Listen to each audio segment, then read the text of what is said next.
Lysis by Miss Nihilist. Chapter 1, Prelude. The plumber base was silent, as it always was at this time of night.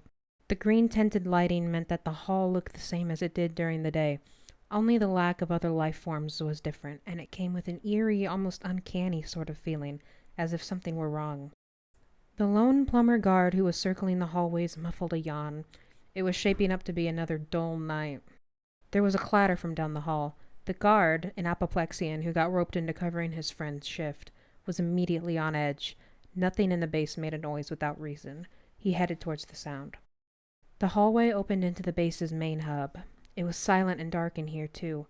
The many supercomputers and monitors were all off for the night. The guard scanned the room, searching for what could have made the noise, and relaxed when he spotted a pen and a few loose papers on the floor next to someone's desk. They must have been set precariously on the edge at the end of the workday and had finally fallen off. The guard bent over and gathered the supplies. He set them back onto the desk they had fallen from, swept his eyes and his flashlight around the room one more time, then he left. Once he was several hallways down, even the on-edge guard didn't hear the soft whir of a computer booting up. A fragmented hand, swarming with thousands of tiny movements, touched the side of the computer. A few tiny pieces of it broke off and entered the desktop, connecting to the hardware and pilfering the databank stored within. Once the figure had the information that they were looking for, they retracted their pieces and turned the computer back off.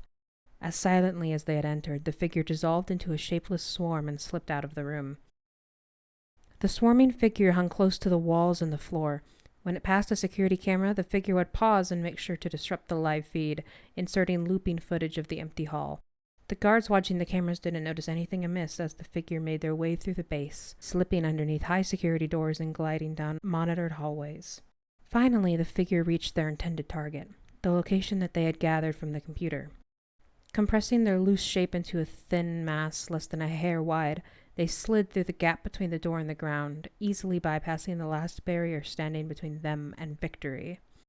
Their destination was a small bedroom intended for a single soldier. There was an adjacent bathroom. The only noteworthy customization in the barren room was a single framed photograph sitting on the bedside table. The figure paused and stared at the photo for a moment. If they'd had eyes, their gaze would have gone soft.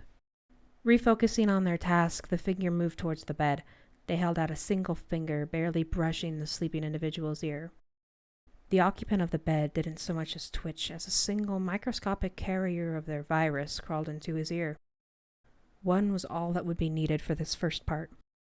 A couple dozen objects smaller than a cell were all that was needed to make Ben Tennyson's life crumble to pieces. The figure shot one last, longing look at the framed photograph. Then they exited the room the same way that they came in. No one saw the figure enter, and no one detected them leaving either.